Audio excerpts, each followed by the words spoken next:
Hello everyone, my name is Noah, and welcome to the first installment of the Nebby Tarot series. This is going to be a series where you all get to take a peek into my tarot collection. This was originally just going to be one video with no intent of it being a series, but as I was gathering up all of my tarot decks and looking at all of them in here in my office, I realized I have a lot of tarot decks.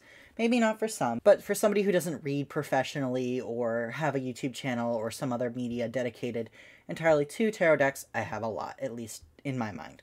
So I decided it would make more sense to split this up into different videos into a series, and thus the Nebby Tarot series was born. If you're not from Pittsburgh or haven't lived here, you might not know what Nebby means. Nebby just means nosy. So this is, me letting y'all be a little bit nosy and see what tarot decks I have, because I know I really enjoy it when other people do that as well. If you have come here from my other social media, namely my Instagram, you probably know that I am an artist and a writer, and I really enjoy getting to see the art that people create with their tarot decks, or for their tarot decks, I suppose, as well as getting to read what they have to say about each of the cards and their interpretations and why they do what they do. So this is really just a great chance for me to share what I think about the decks that I have in my life. There's going to be 3 different sort of videos in this series, at least as far as I can tell from this point. We're going to have indie tarot decks, which is what we have here, mass-produced tarot decks, and non-tarot decks, so oracle decks primarily. And yeah, that's what we're going to be doing, so let's get into it. Indie tarot decks could be defined as, at least for the sake of this video, decks that were published by the creator themselves. I have several decks, and I think for these we can actually probably go in chronological order, or relatively close to chronological order, because I kind of remember the order in which I purchased these. My very first independent tarot deck that I ever purchased was this deck, I believe. This is Bridge Witches, a tarot deck. I think this is volume 2, if I remember correctly. It did come with a physical guidebook. It was about probably like 6 by 9 inches, give or take. And it is soft cover. It's rather thin. It's a good guidebook. This deck is no longer available. It was created by a friend of mine named Genevieve. Her business is called Killer Pancake, and this is actually how I met Genevieve. I was at a convention where she was vending, and I bought this tarot deck. Now, this is a tarot deck specifically about the city of Pittsburgh, and I did actually do a review of this deck. So if you're interested, you can see it on this channel here. I'll leave a link to it, and I'll do that for all the videos that I have reviews for. I have reviews for most of these. Not all of them, but most. And like I said, this tarot deck is based on the city of Pittsburgh, which is known as the city of bridges, at least to some extent. We have a lot of bridges, which is why it's called Bridge Witches Tarot Deck. And the cards are upside down, apparently, at least some of them. I don't read reversals, so that's interesting that they're all mixed together. The suits in this deck are the cups, cicadas, fences, and trees. Cups being cups, cicadas being voids, fences being swords, and trees being wands. There was, like I said, a version before this, Volume 1. I do not have that one, but I do have Volume 3, which we will get to later, and that is the most recent. I think out of the 2 volumes, this is my favorite of the 2, simply because I prefer the Cicada deck as it is in this iteration of the deck, rather than the later version. Not to say that I don't enjoy the later version, I really do. I like them both, but I do find that I prefer this deck, and I do enjoy using it, especially in the summertime. I find this a very summery deck. A lot of the energy in my mind that just reminds me of that.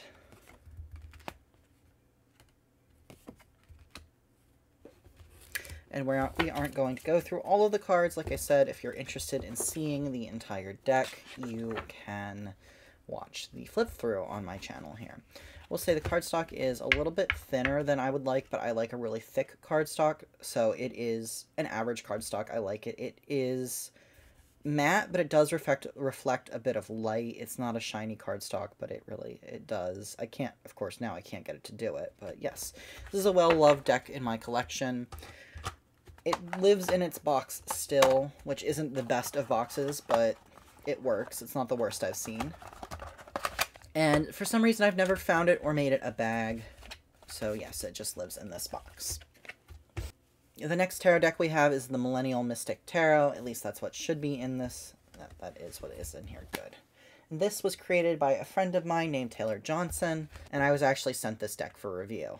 This is an anime-inspired or manga-inspired deck that they made. I really enjoy this deck. I don't use it often, but I do like to flip through it and look at it because A, it reminds me of my friend, and B, it's very colorful and cheerful. And I did see them create a lot of these cards on their channel when they were in the process. I don't know if any of those videos are still live. There is obviously a video of me going through this entire deck.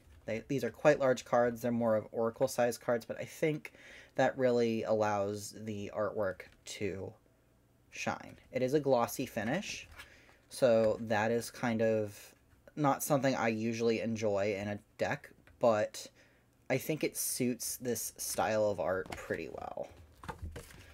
This, like I said, this is glossy. However, that isn't actually the way this deck was sold. It is no longer available, I'm pretty sure. If it is, I will include links to everything down below, but I am 99% sure this deck isn't available anywhere right now. And I don't know if it will be again. But anyways, this deck was sold initially with matte cardstock. The first run was the gloss, and they sent them out to the people who were reviewing them, and Taylor decided they weren't going to proceed with selling the cards in a gloss, so they also sent me a matte version of it, and that was the one that I originally reviewed on my channel. You can see that if you go click on the video, but I decided that I was going to keep this glossy one because I didn't have a problem with the gloss. It didn't bother me, and I didn't want to throw it out either. I really hate throwing things out if they're perfectly good, so I did a giveaway with the matte copy, and that was a lot of fun. That was one of the first giveaways, or I think maybe the first giveaway I ever did on this channel. Probably the only one as well. But yeah, this is a fun deck. It's borderless. It's big. I would say this has a big, like, spring vibe, that sort of returning to life energy. Even some of the more somber cards, or the ones that don't have quite as happy imagery, it still makes me think of spring and summer, and I do enjoy it, though I don't use it often.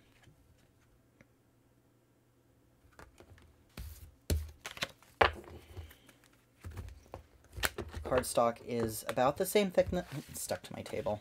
The paint on this table is not great. The cardstock is a little bit thin, but again, it's about the same as the Bridge Witches Tarot, so it's an average thickness. I'm just picky. It's because my very first tarot deck was the majorly successful, mass-produced, Wild Unknown Tarot, and they made it kind of fancy, so I was just spoiled. But I do think this is a perfectly lovely tarot deck, and this bag, I believe, came with it when I was reviewing it, so that's just why it's always lived in this bag. Our next deck is the Marigold Tarot by Amrit Brar. And this was a deck that was kickstarted originally. I found out about it after the Kickstarter ended, and was very, very sad, so I followed the artist on all of the social media, and as soon as they said that they were going to start selling the cards again through their store, I purchased one. I believe I purchased it for myself. I'm not 100% sure, but I'm pretty sure it wasn't a gift. However, it did not come with a physical guidebook. It did come with a PDF, but the way it was designed, it was not conducive to printing.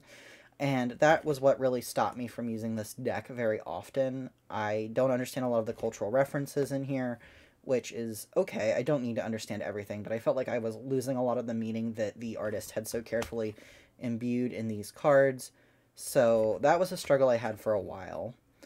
But she did eventually make a hard copy, physical copy of the guidebook available, and I purchased it, or my girlfriend purchased it for me, I forget, when it became available as a gift. It's a very slick card, but it's not, it's also textured, and it's not glossy. It's kind of hard to pin down, but it's a nice cardstock. I've never really seen anything quite like it on any other decks. And I believe all of these suits are the same except for the suit of coins or pentacles, which is called the suit of rings in this deck. We'll see if we can find one. And this was my first more Pip style deck. Although I suppose the Wild Unknown is technically rather Pippish. So that was also something I struggled with when I was learning to use this deck or getting to know it.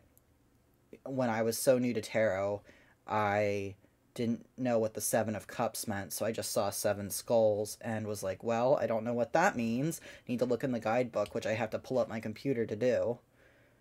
So yeah, this deck and I had a rough kind of like getting started to know each other for the first couple years, but I use it more now. I use it especially around Samhain and, like, you know, that time of year, Halloween. I could use it for, you know, ancestor work, but I don't really feel like it connects to that, other than there's the obvious theme of death and, you know, your bones and all of that. But this is not my culture, so it really just doesn't feel right to do that, and I don't think my ancestors would connect with it. And I think I mixed up how I was flipping these cards. I did. It is a very slippy deck. Again, did a whole video on these cards.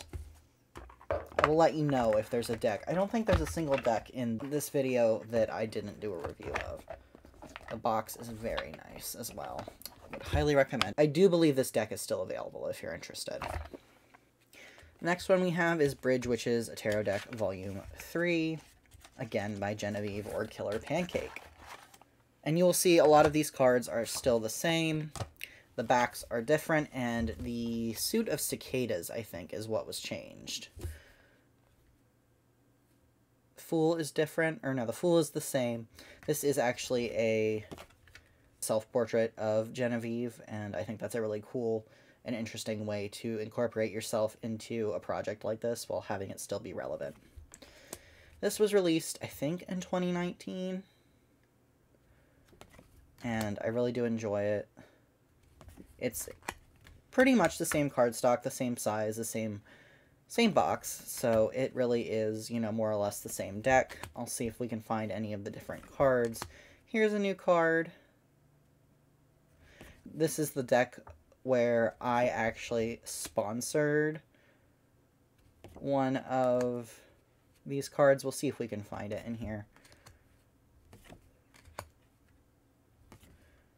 But she really does a lot of sort of gothic horror, a lot of gothic horror work, and, you know, she explores gender a bit in some of her other decks. I have one other of her decks. She has one out right now that is actually on Kickstarter right now. It's been fully funded, but it's still available. I don't know for how much longer, but it is still available, so if you're interested, you can check it out. It's called Haunted. It's about cryptids in this part of the country. Western Pennsylvania, Eastern Ohio, West Virginia, all that. Now, I'm going to skim through these really quickly to see if I can find the one that I sponsored.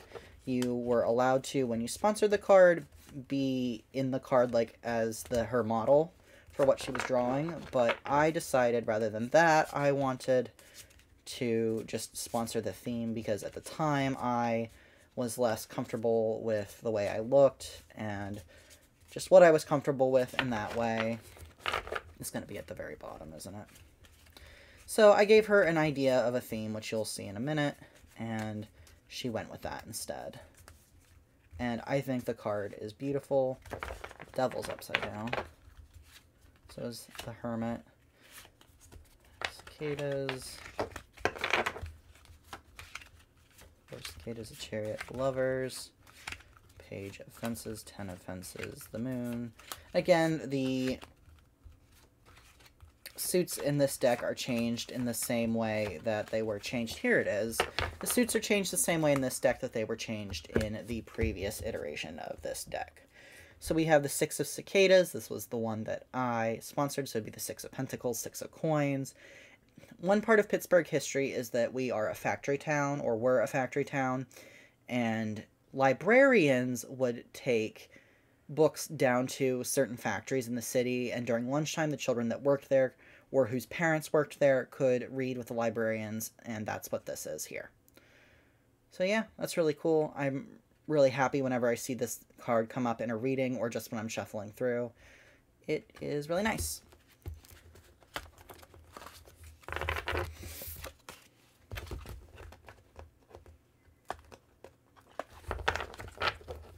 Both Bridge Witches decks I tend to think of as like summertime decks, late spring, summer, very early fall, because that is when the city feels the most active to me, and it really is just, you know, people are out and about doing things, you can go out and experience different things in different places, and it just kind of brings me into the city more than I am in the winter, which is why I associate these decks with that season.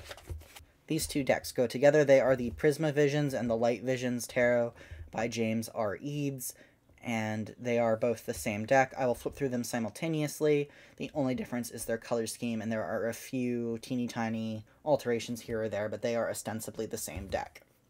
I purchased these at the same time in a bundle.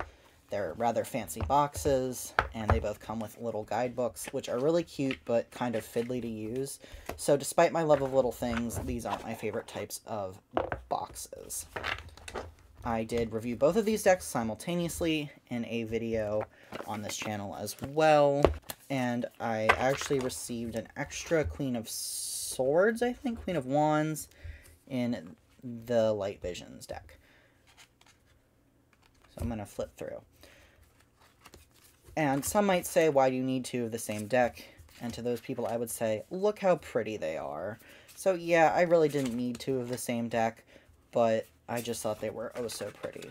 And I don't know if you can tell, but this deck has a gimmick where the minor arcana line up and tell a story, which is kind of gimmicky, but at the same time, I feel like it is kind of interesting in a way that you could tell the story of the minor arcana.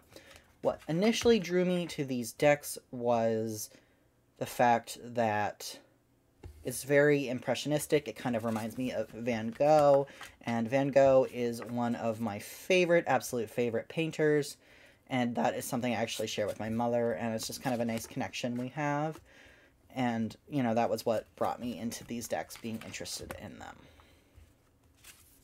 The Prisma Visions, this one here, is one I use only for myself. Very rarely do I have a deck where I won't use it for other people in my life. If I'm going to do a reading, I will usually use, you know, just any deck or whatever deck I feel is appropriate, or whatever deck is just kind of on my mind at the time. But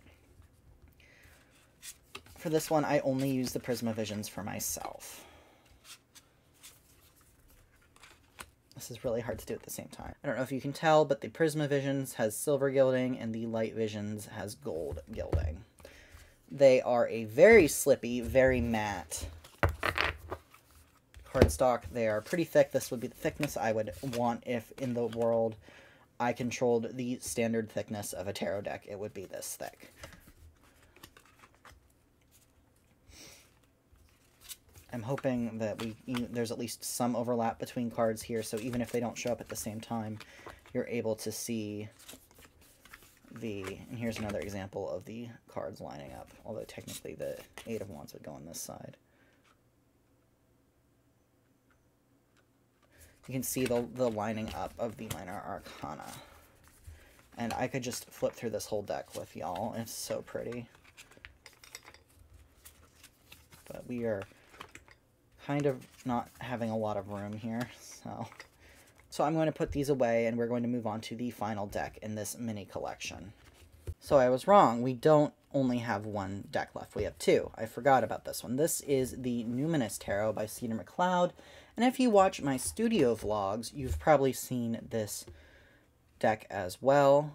I like to use it for morning reflections. This deck was one I struggled to find honestly a use for, because I don't feel like tarot needs to necessarily have a use, but find a place for it in my life. I didn't want it to just be an art deck or a deck that I looked at and appreciated, because it is an entirely non-binary deck, which I am non-binary, so I really feel that this is what I look like right now, pretty much. I don't have the pretty makeup or anything like that on, or the badass outfit, but more or less what I look like right now.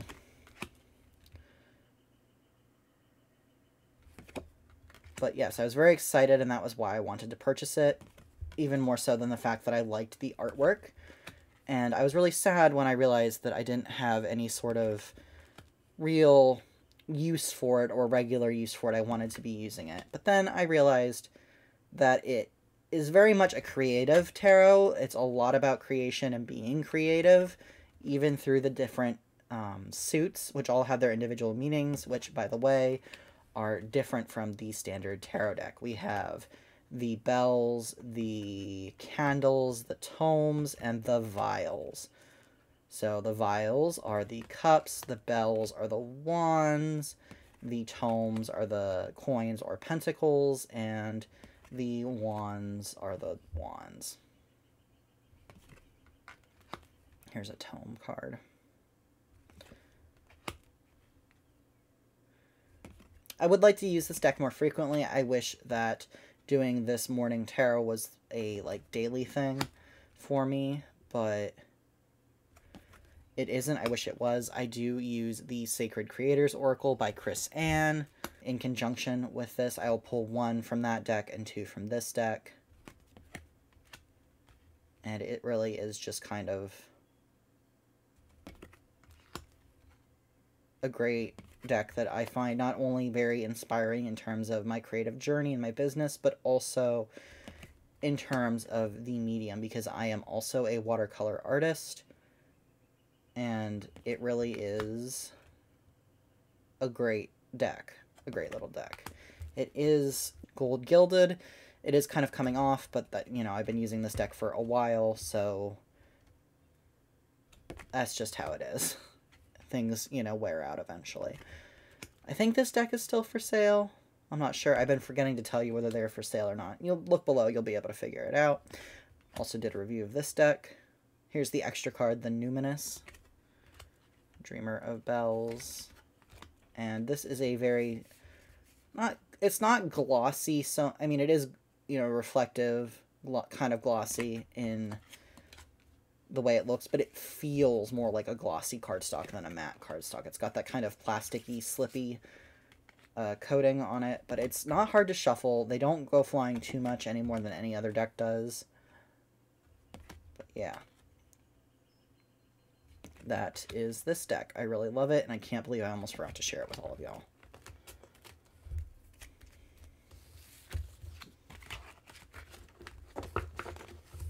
So now we have our final deck, which is another Killer Pancake deck. You can tell I like to support my friends. I wish I had more friends that publish tarot decks. I would be buying them all the time. This one is about horror movies. This is from 2021. It shows there. This is a tarot deck about anxiety, queer love, horror, and the societal construct that is gender told through the human figure.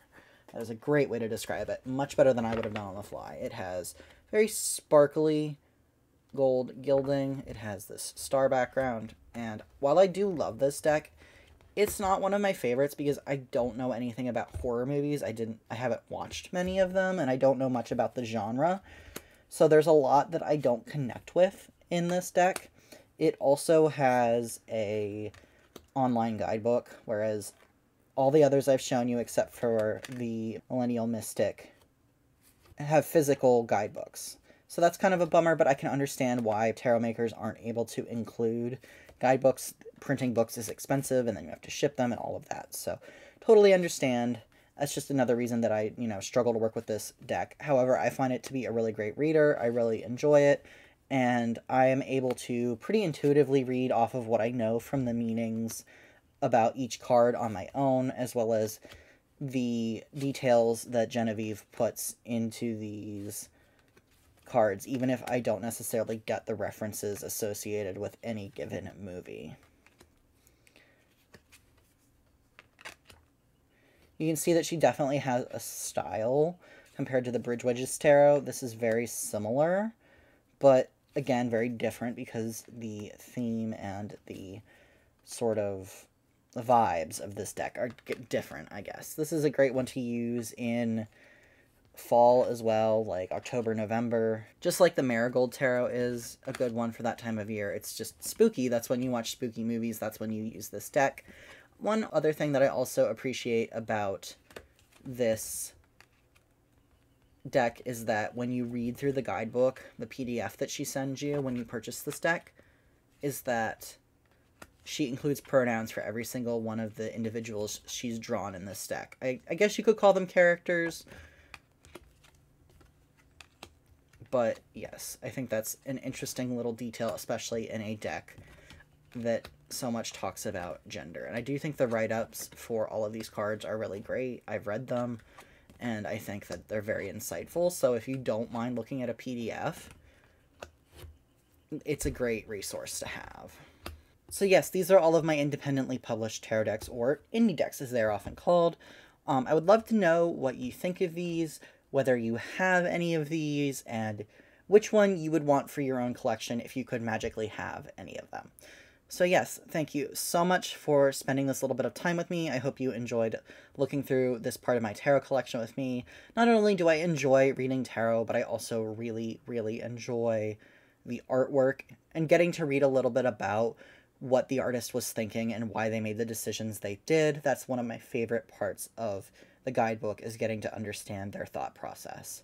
So yes, that's everything. Be sure to ring the bell, like the video, dislike it, however you felt. Maybe leave a comment to tell me what you thought, and, you know, subscribe. I think that's everything that I am supposed to ask you to do. So again, thank you so much for spending a little bit of time in the Stet studio today with me. Bye!